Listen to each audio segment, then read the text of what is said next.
Bienvenue dans Big Boss, votre magazine économique vous propose aujourd'hui de déguster des tartes, mais pas n'importe lesquelles, celles de Françoise, Paul. Oui, Marie-Noël, bonjour à toutes et tous.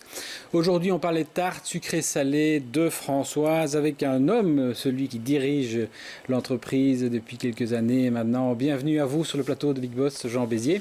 Merci de votre invitation. Bienvenue et bon, vous êtes dans le sucré et dans le salé, sauf que vous n'êtes pas cuisinier, enfin professionnel. Avant de commencer cette émission, vous nous disiez que quand même il y avait un fameux goût pour la cuisine chez vous.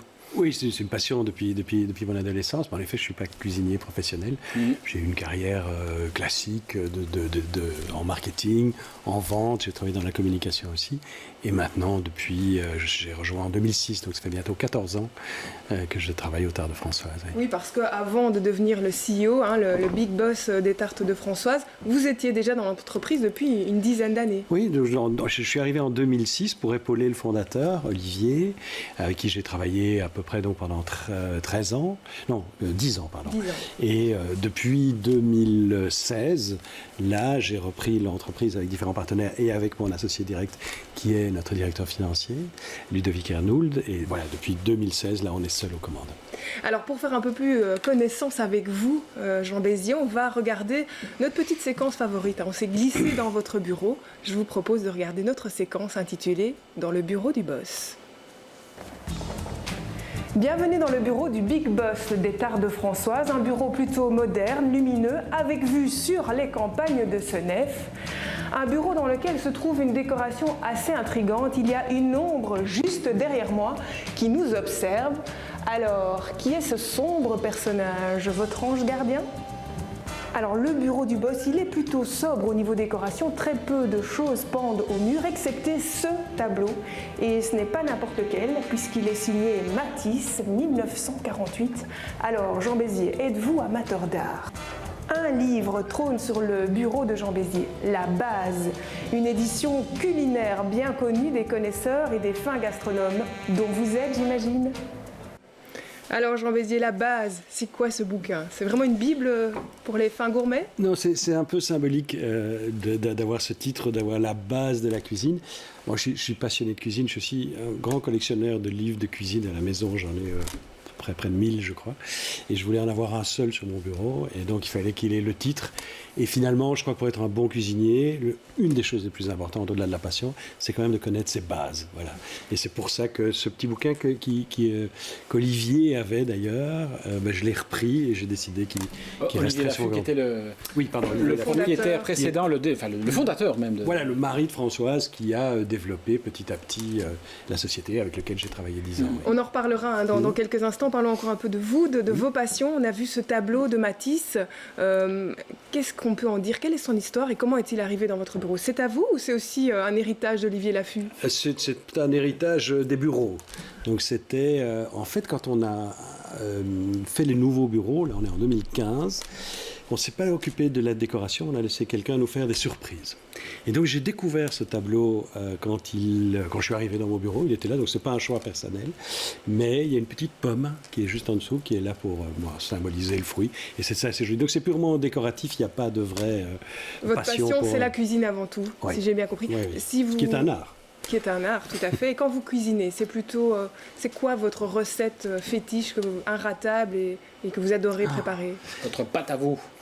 Je cuisine plutôt du salé. La cuisine, c'est un hobby que vous pouvez pratiquer à peu près tous les jours. Mais c'est plutôt la cuisine traditionnelle ou la cuisine italienne? Non, assez traditionnelle. J'aime bien prendre une recette, m'entraîner, la faire bien. C'est-à-dire que ma famille trouve que c'est bon. Et une fois que c'est bon, on passe à autre chose. Voilà, il y a déjà eu des recettes Jean Bézier qui sont arrivées jusque dans les Tartes de Françoise? Non. Vous n'avez pas mis votre pâte? Non. Alors, il y a un secret frustration. Non, pas du tout. Aucune frustration. La recette de la mousse au chocolat que nous vendons est celle de ma maman. Oui, quand même un petit peu. C'est du sérieux, là. C'est du sérieux. Ouais. Et puis un dernier petit clin d'œil, on va essayer de le revoir, c'est cette ombre qu'il y a derrière vous. C'est quoi ce panneau noir? Vous n'avez pas retourné? Non, j'ai pas osé, j'ai rien touché. Mais en fait, c'est moi qui suis de l'autre côté. C'est ma photo collée sur un carton épais.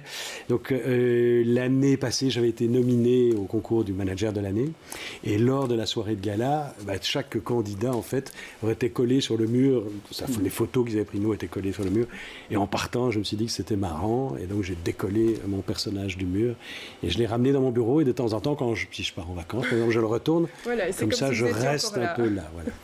Allez, on va poursuivre cette émission en allant au cœur de votre entreprise, Les Tartes de Françoise. Je vous propose à présent un portrait qui démarre à Bruxelles. Ça ne s'invente pas puisque c'est là que sont nées les Tartes de Françoise et à Gênes plus précisément à 2 pas de la place du Miroir. On regarde. Moi, je vais faire la meringue italienne. Pendant ce temps, tu peux peut-être déjà découper les pommes pour les sucres pommes qu'on va faire après. Depuis 7 heures ce matin, Leïla et Déborah s'activent en cuisine. Nous sommes dans l'atelier des Tartes de Françoise à Gênes. On n'a pas l'habitude de commencer par nos sucres pommes, nos sucres bruns. Une fois que le nécessaire est fait, on attaque avec ou une meringue, ou alors on peut encore faire des crumbles. Mais les crumbles, je les ai fait tout à l'heure, je ne vais pas les refaire. En quelques heures, une quarantaine de tartes sucrées vont être produites. Mais ne cherchez pas le four en cuisine. La philosophie de la maison veut que l'on cuise face aux clients. Voir les tartes sorties du four, à nous voir, ici comme mon sucre est occupé à fondre, à nous voir faire et le client, ça lui rapporte un petit plus et au moins ça met le point sur notre côté artisanal. Merci beaucoup monsieur. Merci. Des clients qui sont à 90% des particuliers. Mais l'atelier de Gênes fournit aussi une trentaine de restaurants. Les commandes terminées, la production pour remplir le magasin se poursuit. La dextérité de Leïla impressionne. Et pourtant, ni elle ni Déborah ne sont diplômées en pâtisserie. L'une a étudié le marketing, l'autre détient un master en publicité. Je ne suis pas novice non plus, donc j'ai pas de formation, mais ça a toujours été une passion. La cuisine, pour ma famille à la maison, ça a vraiment été quelque chose que j'aime faire depuis toute petite. Les Tartes de Françoise nous forment quand même à pouvoir faire leurs tartes. Et nous avons aussi des recettes à suivre. Nous ne faisons pas aller notre imagination non plus. Les tartes sont vraiment précises, il y a des recettes à suivre, des grammages comme vous voyez ici, on pèse absolument tout. Donc voilà, il ne faut pas vraiment avoir un diplôme de pâtissier, mais une vraie passion, une vraie envie de vouloir bien faire. Toutes les deux ont été formées à Senef, là où se trouve la maison mère, mais aussi le site de production des Tartes de Françoise. C'est Fabrice Collignon qui s'occupe de l'écolage des chefs d'atelier. Ici, c'est la Lorraine, et on retravaille cette recette par rapport aux ingrédients qui la composent. Donc tout ce travail-là est fait ici, et puis ensuite, on pose ce travail en production dans notre atelier. Le chef pâtissier, révélé découverte de l'année par Goemio en 2016, a intégré l'entreprise il y a 2 ans et demi. Dans son laboratoire, chaque année, il crée une dizaine de nouvelles recettes pour la marque, mais aussi des clients extérieurs. On cherche les ingrédients, on essaie de trouver des associations qui sont intéressantes. Ensuite, on fait des dégustations ici en interne. On voit si le produit plaît, s'il plaît au plus grand nombre, aux hommes, aux femmes, aux hommes plus âgés, plus jeunes. On fait aussi une dégustation avec nos ateliers. Donc on a 21 points de vente en Belgique, donc c'est nos ateliers aussi qui nous donnent aussi un peu de feedback sur notre nouvelle recette. Et ensuite, une fois qu'elle est établie, on la travaille de plus en plus jusqu'à ce qu'elle rentre en production. Toutes les tartes salées que vous trouvez en magasin sont produites à Senef. La livraison se fait de nuit vers les 22 points de vente répartis un peu partout en Belgique, dont 8 rien qu'à Bruxelles. On fabrique également des produits sucrés tels que le moelleux au chocolat qui est fait ici en local à Senef. Et on produit également tout l'assortiment pour exquis. Donc ça fait à peu près 25 000 tartes par semaine qui sont fabriquées ici à Senef. Et ça représente par rapport aux activités des points de vente, les 2/3 des ventes en atelier sont faites à partir de produits fabriqués à Senef. Le tiers restant, évidemment, est fait d'une production locale dans chaque point de vente. Aujourd'hui, plus de 200 personnes travaillent pour les Tartes de Françoise. En 2019, l'entreprise a réalisé un peu plus de 20 millions de chiffres d'affaires. Voilà les Tartes de Françoise, une histoire qui a plus de 20 ans maintenant, une belle histoire. Et dans le fond, on pourrait se demander, Françoise, est-ce qu'elle existe vraiment, Jean Bézier? Oui, elle existe vraiment. Donc l'histoire, au départ, il y a un jeune couple, Françoise et Olivier. Françoise a toujours été passionnée de pâtisserie à la base, elle fait des tartes. Et quand ils ont une petite vingtaine d'années, un tout jeune couple, ils n'ont pas encore d'enfants, Françoise a commencé à faire des tartes pour son entourage, pour ses amis. De même que pour certains de leurs amis qui avaient des exploitations Horeca. Et après quelques temps, Olivier a repris l'idée, a commencé à la développer. Au départ, au travers de ventes à des restaurants, donc ventes à des professionnels. Et puis, à partir de 2003, l'ouverture de plus en plus vers la clientèle privée et le début du réseau de points de vente très embryonnaire à ce moment-là. Alors on l'a eu en ligne, Françoise. On va d'ailleurs voir son visage parce que puisque c'est une fille qui existe vraiment, eh bien c'est aussi un visage. On va la voir. Et Françoise, elle m'a dit que finalement, si vous étiez entrée dans l'entreprise, c'était un petit peu grâce à elle. C'est correct? C'est un peu, vous connaissiez finalement. Oui, alors oui, on se connaît, on se voit encore de temps en temps. Ça reste. Françoise reste une muse pour toute l'entreprise. Quand elle vous a dit, venez dans l'entreprise, intégrez l'entreprise, quelque part pour vous, c'était inespéré, c'était un rêve, puisque vous avez toujours aimé cuisiner? C'était l'envie, en tout cas la très forte envie de me lancer dans une aventure. J'avais une quarantaine d'années à peu près à l'époque. Et je me suis vraiment dit, j'ai rencontré Françoise et Olivier. Je les ai rencontrés au début pour des raisons privées via nos enfants et les écoles. Et puis Olivier avait besoin d'un coup de main et je me suis dit, bon, l'occasion est trop belle. Je fonce. Et évidemment, je le referai 10 fois chaque jour. Pas de regret. Si c'était à refaire, non, absolument aucun. Non. Et quand ça décolle vraiment pour les tartes de Françoise, c'est parce qu'Exquis deal avec les tartes de Françoise. Et à un moment donné, la chaîne de restauration vous demande du volume. C'est ça qui fait qu'à un moment donné, ça part. Dès le début d'Exquis, c'est-à-dire en 2001, on fournit des tartes pour les premiers restaurants. Donc Exquis, évidemment, a apporté un certain volume. Le développement à côté d'Exquis de la clientèle privée, lui, démarre un petit peu plus tard, autour de 2003.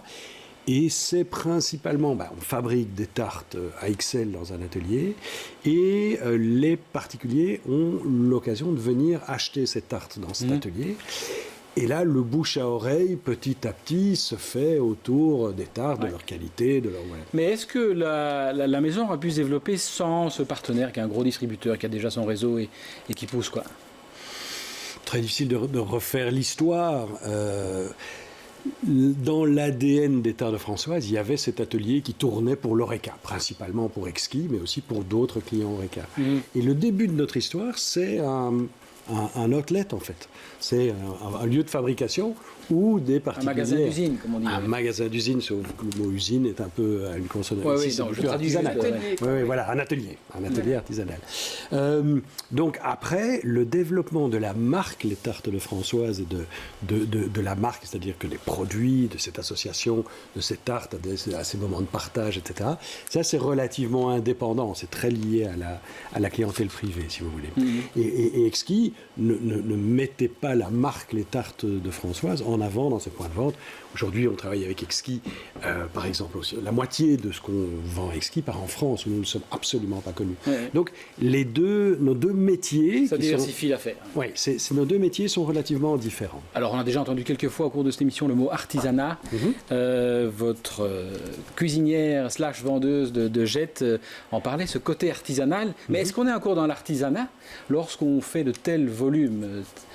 J'ai bien vu 25 000 tartes par semaine qui sortent de l'usine de Senef. C'est une usine, c'est pas non plus un petit atelier sympathique. C'est un grand atelier. Où deux petits lutins fabriquent des tartes gentiment. C'est du business, c'est du business de plus en plus gros. Est-ce que ça reste artisanal? Totalement, mais totalement. Comment on fait pour que ça reste artisanal? Il faut être prêt à être nombreux. C'est pour ça que nous sommes relativement nombreux et la part de coûts RH dans notre chiffre d'affaires est relativement importante, évidemment. Une petite moitié de notre chiffre d'affaires part en salaire. Donc il faut être prêt à être beaucoup. Si vous visitez l'atelier de Senef et que vous regardez la production, vous allez voir que l'ensemble des outils mécaniques sont ce qu'on va trouver dans une cuisine. Un batteur avec un fouet, on a un four, il n'y a aucune machine plus développée réellement que ça. On n'industrialise pas non plus la fabrication. Non, on peut mécaniser certaines parties petit à petit, mais nous fabriquons nos tartes exactement de la même façon qu'elles étaient fabriquées il y a 20 ans. Et d'où viennent tous ces produits? Est-ce que vous jouez un peu la carte du local? Est-ce que vous essayez, au-delà de l'artisanat, d'apporter une touche d'être attentif en tout cas à la production et surtout à l'origine de vos produits?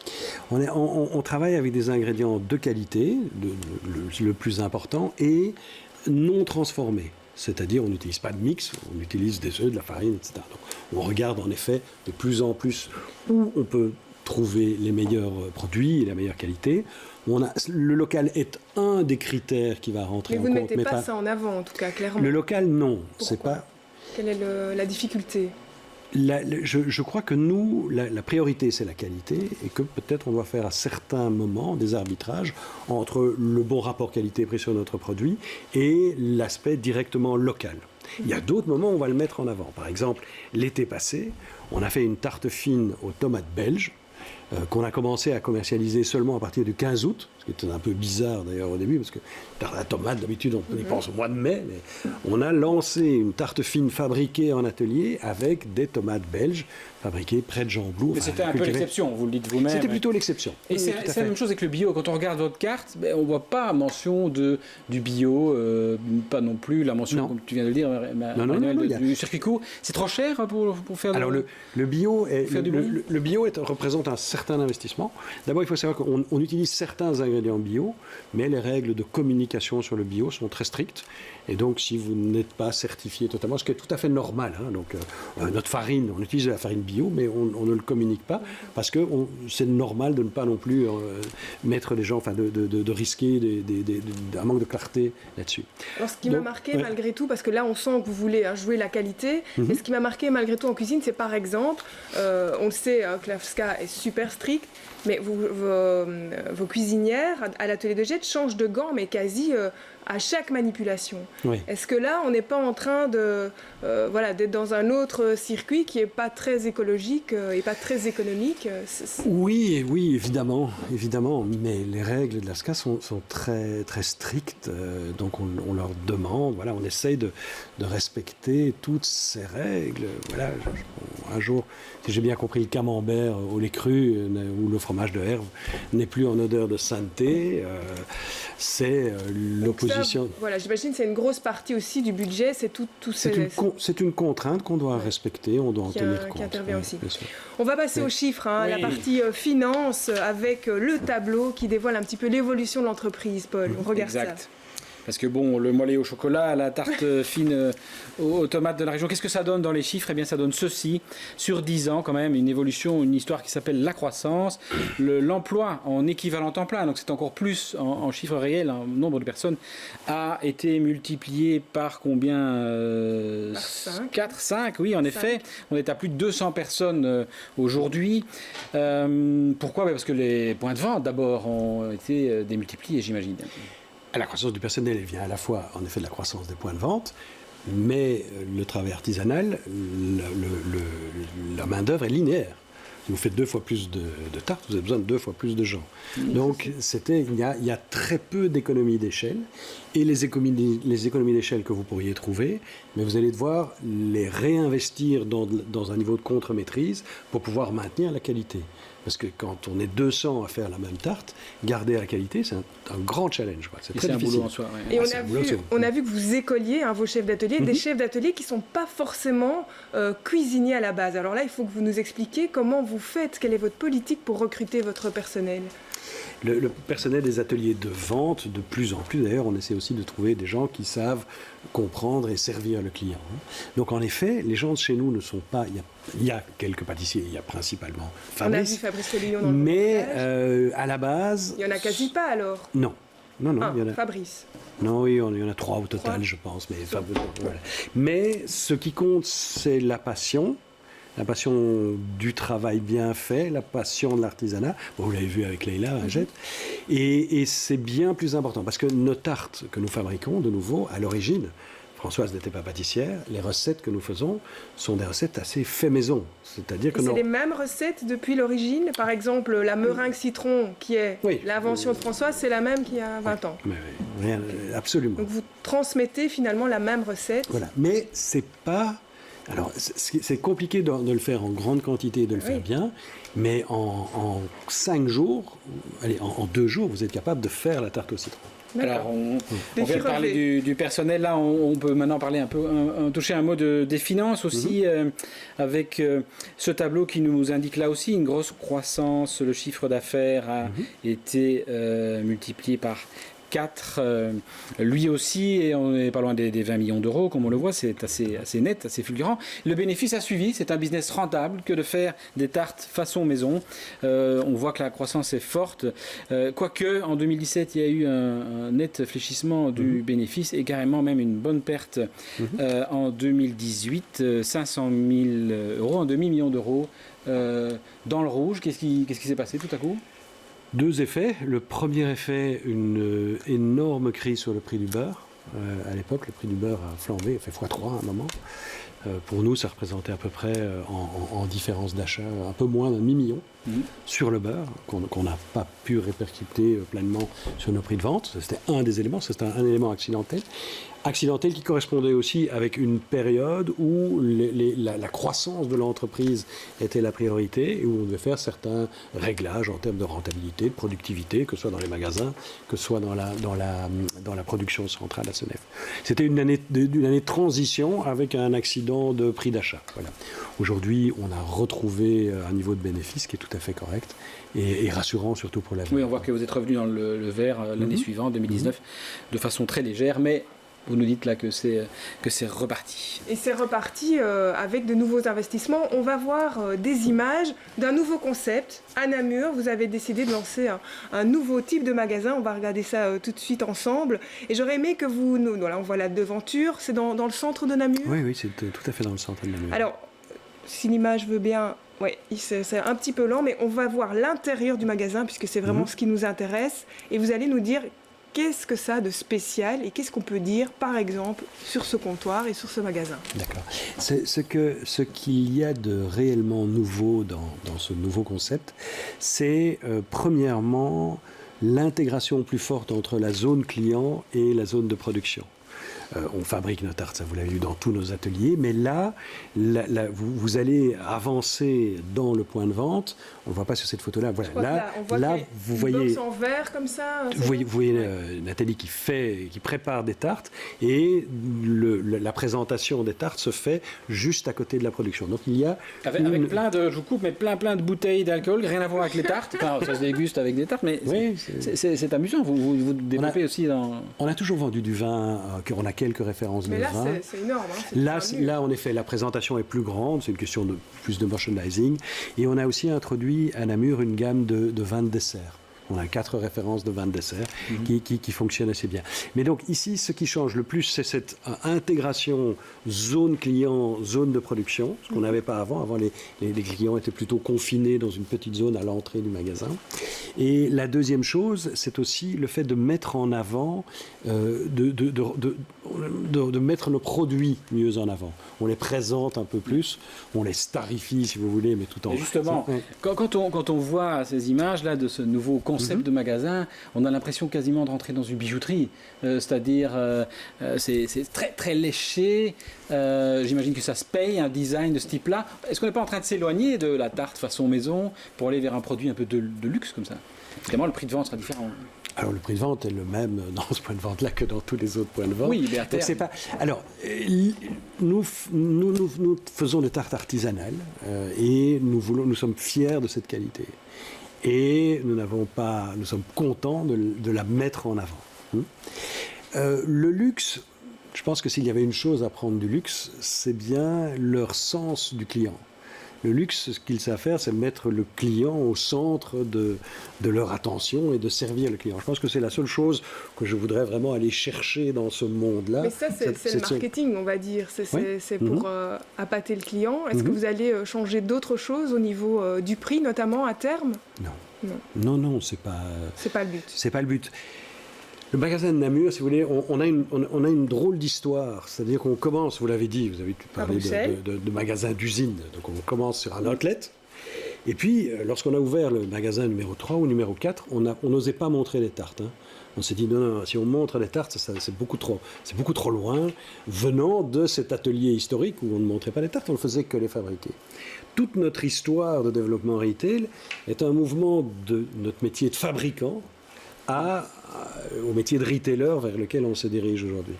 Et ce n'est qu'une évolution. Alors cette fois-ci, on a fait un grand pas en avant. C'est vrai qu'on a pris, en termes de design, on a pris des gens dans cette évolution. Vous avez carrément bossé avec un cabinet milanais, oui, tout à spécialisé dans ce genre de trucs, qui travaille d'ailleurs pour des marques, des groupes de luxe. Hein. Qui travaille pour des groupes de luxe. Le but, c'est quoi à terme, Jean Bézier? C'est de conquérir l'Italie, puisque vous avez choisi un designer italien. Vous allez continuer à progresser, à ouvrir des magasins, ou vous êtes saturé là actuellement? Alors sur la Belgique, on va encore ouvrir quelques magasins. Il y a une partie, on va voir la petite carte, il y a une partie de la Belgique qui n'est pas encore couverte, là dans le bas. Qu'est-ce que vous visez comme aujourd'hui, on a 22 magasins. Je pense qu'on pourra encore en ouvrir sans doute 3-4. Oui. De quel côté? On en a un seul à Liège, par exemple. On pourrait sûrement en avoir 2. À Celt, Ostende, Knock. Bruxelles saturé? Bruxelles bien couvert. Et puis au-delà, peut-être? Et puis, évidemment, alors, parce que ce concept aussi, on s'est dit très bien, quand nous partirons à l'étranger, on a l'ambition de partir à l'étranger, de se développer dans d'autres pays. Quel est le concept avec lequel nous allons pouvoir partir dans une ville où on n'est absolument pas connu et où on va proposer tout le concept et toute l'expérience. Donc ce travail-là, il a aussi été fait avec l'ambition de proposer un concept de magasin qui nous permet d'aller dans n'importe quelle grande capitale européenne, quoi. Et ça, c'est fort de votre expérience new-yorkaise que vous vous êtes dit ça, parce qu'il y a eu quand même une tentative d'aller à l'international. Ouais. C'est un peu les leçons que vous tirez du passé? Il y a des petits films intéressants sur notre expérience new-yorkaise et c'était totalement l'inverse de ça, justement. C'est-à-dire que quand on est allé à New York, on est allé dans un quartier très éloigné de tout, on était dans une cave, enfin on était complètement caché.